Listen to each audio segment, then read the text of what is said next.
रमज़ान में daily routine में रोज़ा रख के आपकी बॉडी में एनर्जी बहुत कम होती है। इस तरह बहुत लेस एनर्जी के साथ डेली रूटीन के कामों को मैनेज करना, घर को नीट क्लीन एंड ऑर्गेनाइज रखना बहुत सारी बहनों को टफ और मुश्किल लगता होगा। और इन टफ कामों को करने के बाद बच्चों के साथ उनका होमवर्क करवाना और अपनी इबादत को वक्त देना, इन तमाम चीज़ों को कैसे बैलेंस करके चलेंगे, आज की वीडियो में यही शेयर करूंगी आपके साथ। Without wasting any time let's get started today's vlog. बिस्मिल्लाहिर्रहमानिर्रहीम। अस्सलामु अलैकुम। सबसे पहले आप सब लोगों को रमज़ान मुबारक, क्योंकि आज रमज़ान का जो पहला लॉन्ग व्लॉग है वो मैं अपलोड करने जा रही हूँ। काफ़ी दिन से अपनी रूटीन की वजह से जो होता है ना, इंसान की नींद डिस्टर्ब होती है, थोड़ी सी रूटीन चेंज हुई होती है, जिसकी वजह से ना आप डेली रूटीन में काम तो कर रहे होते हैं लेकिन वीडियो को टाइम नहीं दे पा रहे होते, वीडियो आप बना नहीं पा रहे होते। तो जैसा कि आज की वीडियो में आपके साथ मैं शेयर करूँगी कि मैं अपने घर को neat clean and organise daily routine में रमज़ान का रोज़ा रख के विद लिटिल एनर्जी किस तरह से मैनेज करती हूँ, और आपको भी कुछ टिप्स एंड ट्रिक्स दूँगी। इसके लिए आपने चैनल को सब्सक्राइब करना है, वीडियो को लाइक और शेयर ज़रूर करना है। तो सबसे पहले तो जी मैं आपको बताती चलूँ, हमें बहुत सारी जो है ना अपनी रमज़ान की रूटीन बहुत अच्छी लग रही होती है, क्योंकि सब लोग एक ही टाइम पे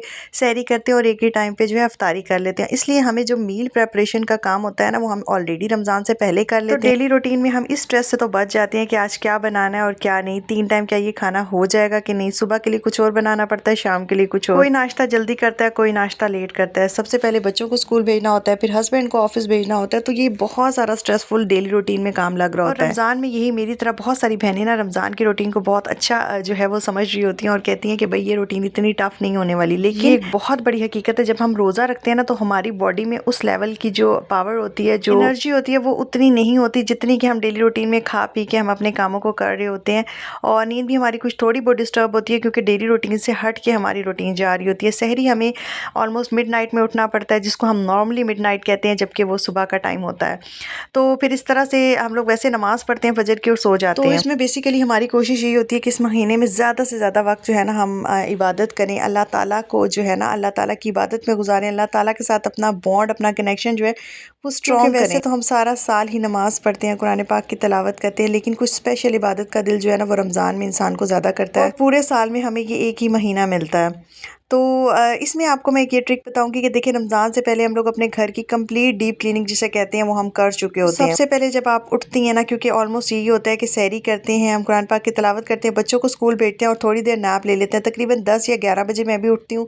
उसके बाद मेरे घर में जितना मेस पड़ा होता है ना, लाइक जो भी फैलावा पड़ा होता है टेबल्स पे, सोफ़ों पे, सबसे पहले आपने उन चीज़ों को उठाना है। यहाँ पे मेरी बहुत सारी बहनें मेरी इस बात से एग्री करेंगी कि जो बड़े काम है ना वो इतना टाइम टेकिंग नहीं होते, जितने ये छोटे छोटे काम आपको थका देते हैं और वो चीज़ें समेटते समेटते ना आप बहुत थक जाते हैं और आपका बिल्कुल दिल नहीं चाह रहा होता। सबसे पहले आपने स्टार्ट ही एक मुश्किल काम करना है, ताकि आपके लिए आगे आसानी होती जाए। एंड में जब आप तमाम काम करके बैठ रहे हो ना, तो वो छोटी छोटी जो चीज़ें बिखरी होती हैं ना, वो फिर आप नहीं अगर समेटते ना, तो फिर आपका घर गंदा ही लग रहा होता है। तो सबसे पहले जितना भी मैस है, बच्चों के टॉय, कोई भी इस तरह की चीज़ें हैं, रिमोट इधर पड़ा हुआ है, कोई भी चीज़ें हैं सोफ़ों पे, सबसे पहले मैं अपने लिविंग एरिया की वो चीज़ें समेटती हूँ। उसके बाद मैं क्या करती हूँ, डस्टिंग करती हूँ। सेकंड पार्ट है इसकी, मैं डस्टिंग करती हूँ। अच्छा, डस्टिंग हमेशा जो है ना क्लीनिंग के बाद करनी चाहिए, लेकिन मेरी ये कोशिश होती है कि भाई मिरर्स वगैरह जैसे ग्लास का इसके ऊपर वो लगा हुआ है, तो वो ना मैं पहले क्लीन कर दूँ। उसके बाद मैं जो भी रनर्स वगैरह रखे होते हैं सोफ़े के ऊपर, उसकी सेटिंग करती हूँ, चीज़ों को अपनी जगह पे रखती हूँ। कोई भी चीज़ है, बच्चों के बैग्स हैं, बच्चों की बुक्स हैं, उनको उनकी जगह पे, लाइक उनके स्टडी एरिया के पास, स्टडी टेबल्स के पास, जो भी आपने अपने घर का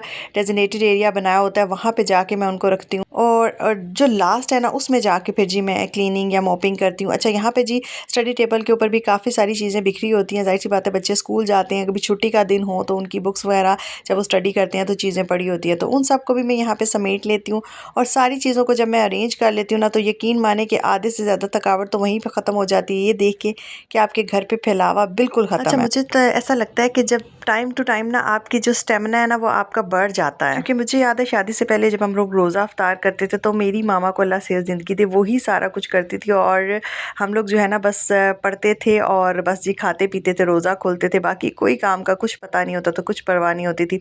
तो रोज़ा अफ्तार करने के बाद ना ढेर सारा पानी पी लो ना, तो सम टाइम आपका पेट इतना भारी हो जाता था कि यकीन माने उसी जगह पे गनूदगी आने लग जाती थी, और दिल करता था बस यहाँ टेबल पे ही सो जाए, यहाँ से हिले भी ना। बड़ी मुश्किल से अपने आप को उठा के जी बेड तक जाते थे और बस सो जाते थे, और कुछ पता नहीं होता था कि इतना सारा जो बर्तन पड़ा हुआ है, इतनी सारी जो चीज़ें बनी हैं, वो इंसान जो एक आपकी माँ है वो पहले से बना रही होती होती हैं, उसके बाद भी वो काफ़ी देर किचन में खड़े रह के उन चीज़ों को समेटती हैं, बर्तन धोती हैं, उनको अपनी जगह पे लगाती हैं, क्योंकि कुछ ही घंटों के बाद सहरी होनी होती है। ये चीज़ें समझ नहीं आ रही होती और तब हम सोच रहे होते हैं कि फल्ला मतलब बाद में जब हम शादी होगी तो कैसे ये चीज़ें मैनेज होंगी या किस तरह से करेंगे, ठीक है।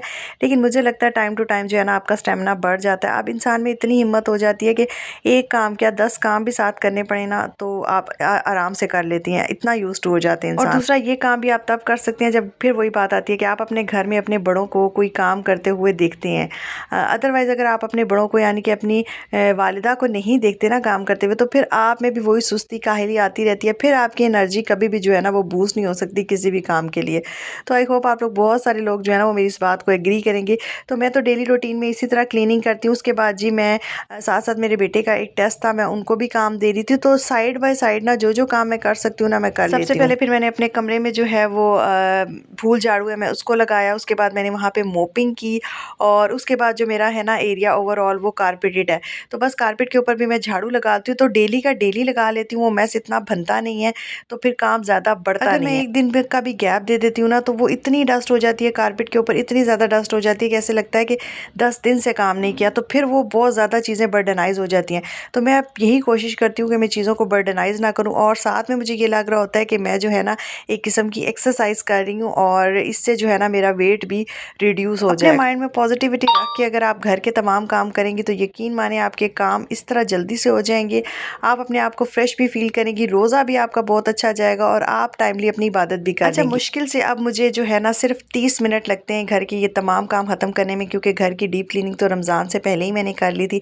अब डेली रूटीन के जल्दी से मैं मेस सारा उठाती हूँ और उसके बाद मैं झाड़ू लगाना शुरू कर देती हूँ। और झाड़ू लगाने के बाद जी मैं एक और टिप आपको बताती चलूँ, जब जैसे कि मेरा कारपेट और मैं नहीं चाहती कि मेरा जो आउटसाइड एरिया है ना उसमें ये सारा गंज आए और मुझे वहाँ से भी एक लॉन्ग टाइम लगा के क्लीनिंग करनी पड़े, तो उसके लिए मैंने जी रखा हुआ है एक स्टैंड वाला स्क्रैपर। तो बस जी जो मेन डोर है उसमें से मैं यहाँ से स्क्रैपर से सारी डस्ट वगैरह मिट्टी ट्रैश जो भी होता है ना मैं वहाँ से इसके अंदर पिक कर लेती हूँ। इससे मेरे लिए ये आसानी होती है कि बाहर मुझे एक लॉन्ग टाइम नहीं लगेगा इस मिट्टी को समेटने में। मैं एक मज़े की बात बताऊँ, मुझे लगता है हम होम मेकर जो है ना वो अपना काम खुद लेंथी करती हैं या खुद शॉर्ट कर सकती हैं, ये हमारे खुद के ऊपर होता है। आप अगर कामों का ढेर लगाते रहेंगे घर में तो आप यकीन माने कुछ भी नहीं है, करने के लिए किसी ने नहीं आना। अगर आपने खुद करना है ना तो खुद ही करना है, बेशक 10 दिन बाद करें 6 दिन बाद करें, वो काम ज़्यादा बढ़ जाएगा। उससे बेटर नहीं है कि आप डेली का डेली कर लें।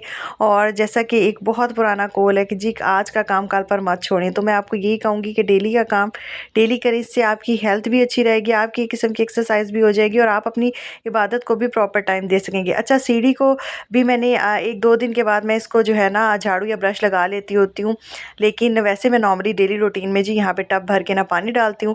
और उसके अलावा जी बाहर का जो एरिया वहाँ हल्का सा मैंने सारा वो ब्रूम सा किया और सारा मैंने इसी स्क्रैपर में डस्ट उठा ली और उसके बाद जी यहाँ पे मैं मोपिंग कर लूँगी, तो घर इतना प्यारा शाइन करने लगता है। और यकीन मानिए जब तक ज़ोहर की नमाज़ का टाइम होता है तब तक मैं बिल्कुल उससे पहले फ्री बैठी होती हूँ, मैं कुरान पाक की तिलावत कर लेती हूँ और फिर मैं प्रॉपर अपनी नमाज को जो है ना प्रॉपर वक्त दे सकती हूँ। और जब आप लोग खुद नमाज वगैरह पढ़ते हैं तो लाजमी अपने बच्चों को भी रमज़ान में नमाज कुरान पाक पढ़ने की आदत उनको डालें, क्योंकि हम शायद दुनिया पता नहीं किस तरफ जा रही है, लेकिन हम बीइंग अ मुस्लिम हमें ये होना चाहिए कि हम अपने बच्चों की ऐसी तरबियत करें कि किसी को पता चले जब वो बड़े हो ना कि इन बच्चों का ताल्लुक इस्लामी घराने से है। क्योंकि बच्चे जब स्टार्टिंग की एज से अपने अंदर इस तरह की तरबियत लेते हैं ना कि उनका किस मज़हब से ताल्लुक़ है, ठीक है, तो उनके अंदर ये चीज़ें बिल्ट इन हो जाती हैं।